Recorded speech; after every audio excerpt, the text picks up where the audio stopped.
Bonjour chers auditeurs, nous avons aujourd'hui le plaisir de recevoir Uwe Diegel. Bonjour Uwe. Bonjour, William, c'est un grand plaisir de te rencontrer. Alors, très impressionné par ton parcours et donc tes entreprises, parce qu'on peut même pas parler d'un single entrepreneur, hein. Donc si j'ai bien compris, Life in A, devenu Lifina, hein, Tout à fait. et Medactive. Absolument. Ce sont deux entreprises que j'ai commencé par accident parce que j'ai toujours été fabricant de matériel médical depuis une trentaine d'années. Et il y a quelques années, mon frère est venu me visiter en France. Il a eu un problème où l'hôtel a congelé son médicament. Il a failli mourir. Donc je me suis dit, c'est quand même stupide de mourir pour un truc aussi stupide. Donc j'ai commencé à développer des solutions pour transporter les médicaments fragiles. Et ça a été le début de Medactive et ensuite de Lifina. Ok, génial, génial. Ça commence d'ailleurs souvent comme ça. Les produits et les expériences entrepreneuriales commencent assez fréquemment par, voilà, on se rend compte de quelque chose, d'un besoin ou d'un manque, et on y répond. Alors, je suppose que ça n'a pas été un parcours simple, parce que tout de même, on est dans un domaine qui est assez complexe. Est-ce que tu peux nous expliquer un peu comment tu es passé du stade 1 à là où tu en es aujourd'hui et nous expliquer où tu en es en tant qu'entrepreneur? Bien sûr. Jusqu'à l'âge de 26 ans, je sais que c'est un peu romantique de dire ça, mais j'étais pianiste de concert classique. Donc, j'étais concertiste. Et à 26 ans, je me suis détruit le bras droit dans un accident. Donc, je me suis recyclé en recherche médicale. Et j'ai lancé mon premier laboratoire qui s'appelait Microlife, qui est devenu le leader mondial du thermomètre électronique.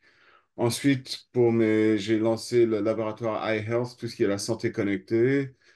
Et entre-temps, j'avais lancé l'entreprise HealthWorks et Medactive et Lifina. Et le gros problème que j'avais avec Lifina, parce que les meilleures innovations sont vraiment toujours conduites par un besoin personnel. Tu viens de le dire, Hmm.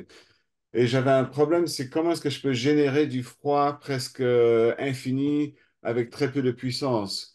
Et il y avait une technologie qui avait été inventée en France en 1824 par un monsieur qui s'appelait Jean Athanase Pelletier. Il n'y a qu'un Français pour s'appeler Athanase, c'était merveilleux. Qui avait découvert un principe très simple, que si on prend des cubes de métaux de densité différentes, on les soude ensemble et on passe un courant électrique à travers, la friction entre les différents métaux va causer du super froid d'un côté et du super chaud de l'autre. Ce qu'on appelle vulgairement aujourd'hui l'effet Peltier, qui était très peu utilisé en industrie parce que c'était plutôt une curiosité scientifique. Parce que s'il y avait la moindre particule d'air entre les cubes de métaux, l'air avait un taux d'expansion plus rapide et inévitablement, au bout de 80 heures, l'effet Peltier il sautait. Donc, je me suis dit, c'est quand même stupide parce que c'est une très belle technologie. Comment est-ce que je peux l'appliquer aux médicaments? Donc, j'ai développé une nouvelle technologie pour produire les effets Peltier sous vide, ce qui m'a donné permis de générer du froid presque à l'infini pour très, très basse consommation d'énergie. Et ça m'a permis de faire mon premier petit produit qui s'appelait Life in a Box, petit frigo portable. Il suffit de seulement de l'allumer et ça génère du froid. Donc, ça, c'est un frigo qui permet de transporter les médicaments fragiles n'importe où, n'importe comment. Et Génial. ça a été le début de l'entreprise. Et honnêtement, c'est très gratifiant parce que c'est la première fois de ma vie que je gère un business où les gens me remercient de leur vendre un produit. Parce qu'il y a à peu près 5% de la population qui est prisonnière de son médicament. Ils ne peuvent pas voyager. Les gens qui souffrent de sclérose en plaques, de polyarthrite, qui utilisent des hormones de croissance, ils ne peuvent pas voyager parce que les médicaments doivent toujours rester entre 2 à 8 degrés dans le frigo. Donc, à moins de se promener avec un frigo sur le dos, c'est pas très facile. Donc, maintenant, ils achètent un petit frigo comme ça, ils peuvent aller où ils veulent, quand ils veulent. C'est la liberté de vivre leur vie avec un V capital. Génial, génial. Merci beaucoup, Yves, pour toutes ces explications. Je suppose que, bon, il y a le début, il y a la recherche, il y a les analyses, il y a les protections, puis après, il y a la fabrication, il y a la distribution. Explique-nous un petit peu comment tu es arrivé de là où tu as commencé à là où tu en es aujourd'hui. Ben, je sais que c'est pas très délicat de dire ça, Mark Williams, mais j'ai toujours insisté que mes entreprises fassent autant d'argent que possible parce que j'ai besoin de l'argent pour continuer à faire de la R&D, de développer des Bien produits. sûr. Donc, chaque entreprise est devenue de plus en plus grosse et m'a permis de lancer des entreprises de plus en plus importantes. Hmm. Avec Lifeina, j'ai passé 1 an et demi, 2 ans à faire de la recherche fondamentale pure pour vraiment développer les produits. Et ensuite, mais j'ai aussi l'habitude de travailler avec des sous-traitants en Chine, à Taïwan. Donc, j'ai l'habitude de... Parce que quand on travaille avec la Chine, il y a deux manières de travailler. ou bien on peut travailler avec, je dis n'importe quoi, le Shanghai Scrap Plastic Corporation, la petite entreprise qui travaille dans un garage et qui va tout faire, qui va prendre, ah ben, tiens, si je prends un point de soudure et je mets un raton laveur, comme ça on va avoir un produit qui fonctionne plus ou moins. Ou on travaille avec des grandes entreprises type Haier, type Samsung, qui sont en assurance qualité totale, qui vont coûter plus cher, où le développement va prendre un peu plus longtemps, mais au moins on est certain d'avoir une qualité qui est irréprochable, avec une répétabilité. Et je pense que dans le médical, il faut se tourner vers ce type d'entreprise plutôt que de travailler avec la personne qui travaille dans son garage ou dans le garage de sa mère. C'est vraiment plus... Dans le médical, on ne peut pas se permettre de faire des erreurs de fabrication.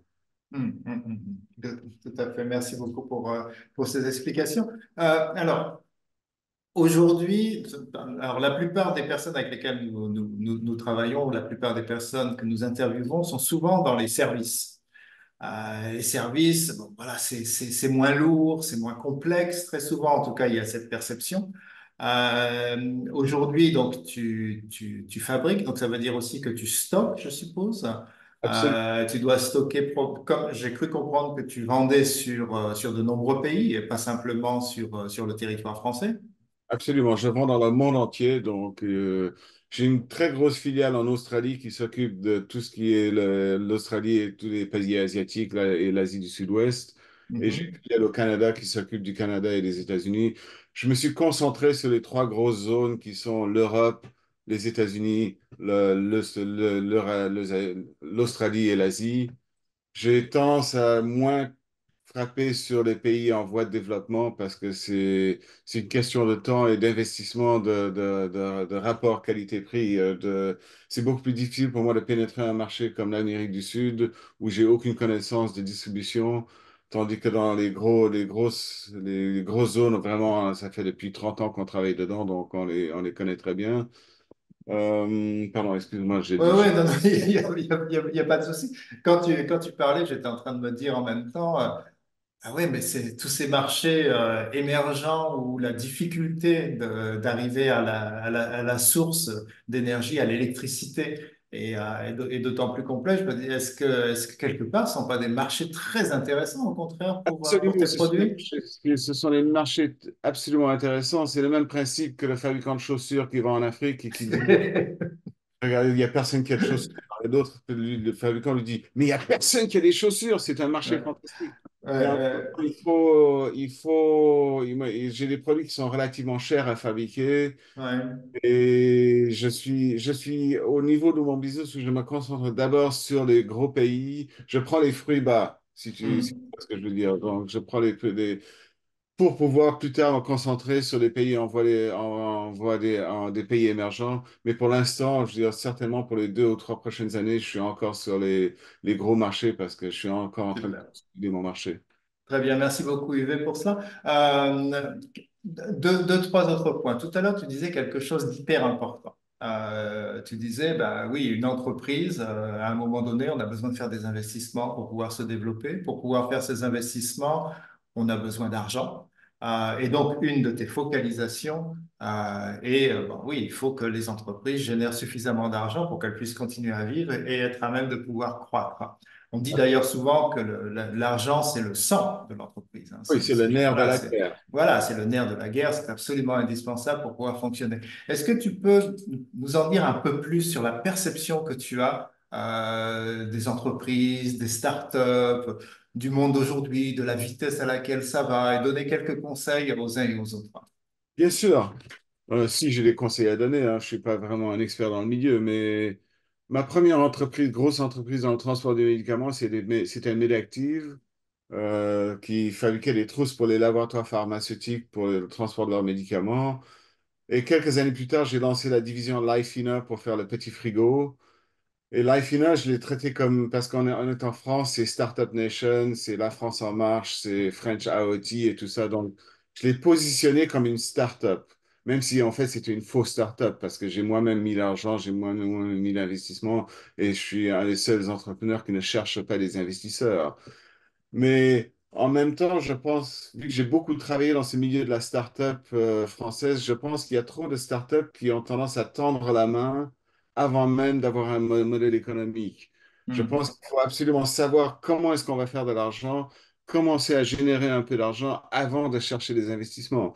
Mais si on cherche des investissements que sur une idée, en fait, l'idée, c'est très facile. N'importe qui peut avoir une idée. Mais réaliser une idée, réaliser un rêve, ça coûte de l'argent, ça coûte du développement émotionnel, intellectuel, financier. Et ça, je pense que les gens ne prêtent pas assez d'attention à ce modèle financier. Il faut absolument faire de l'argent avant de demander de l'investissement. Et paradoxalement, c'est beaucoup plus facile de trouver de l'argent quand votre entreprise fait déjà de l'argent, quand elle fait déjà du fric. Absolument, absolument, absolument.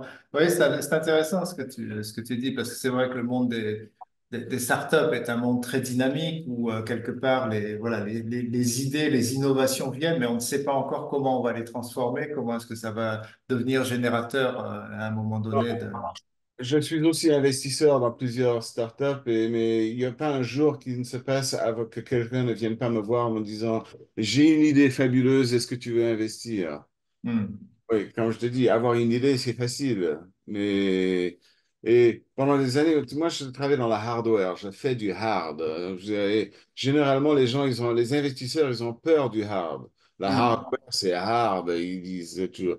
Mais en même temps, tout le monde veut investir dans le prochain Google, dans le prochain Facebook.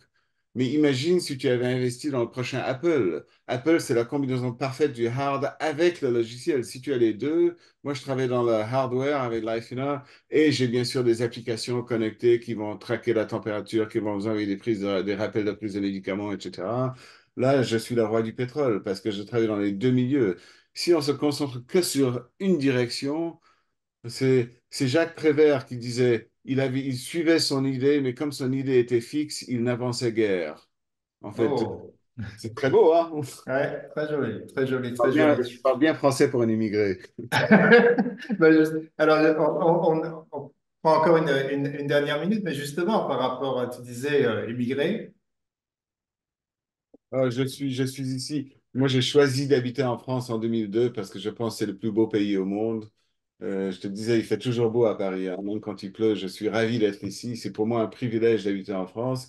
Et en même temps, je suis ravi de pouvoir payer les impôts en France parce que c'est un pays où je sais que mes enfants, ils vont avoir une éducation quasi gratuite, une santé gratuite, une santé ou une prise de santé, que tout est fait en fait pour l'individu. C'est, je ne m'imagine pas du tout habiter aux États-Unis où c'est certainement plus facile pour moi de faire de l'argent, mais c'est beaucoup plus agréable pour moi d'habiter en France. Super. Et je crois que donc, tu es allemand, tu es né en Nouvelle-Zélande, Je suis tu né as en grandi au Nouvelle-Zélande, Canada. né en Nouvelle-Zélande, ensuite je suis passé aux États-Unis, Canada, Afrique du Sud. Je dis toujours je suis sud-africain parce que je suis arrivé en Afrique du Sud quand j'avais 12 ans, je pense, et je suis resté là pendant presque 30 ans. Donc j'ai voté pour Nelson Mandela en 94. Et ça, c'est cool, là. C'est cool. C'est cool, c'est cool, c'est cool. Sur ces mots, merci beaucoup Yves Digler, donc Medactive et Lifina, pour ce partage d'expérience, pour la vision que tu as. Et même si tu te dis que voilà, tu n'as pas de conseils à donner, malgré tout, nous t'écoutons avec attention. C'était Nous Entrepreneurs. Merci à tous, chers auditeurs, et n'hésitez pas, vous aurez toutes les informations sur les produits Lifina et des liens en bas de ce document. Merci à tous. Je te souhaite une merveilleuse journée, hein. Prends soin de toi. Bientôt.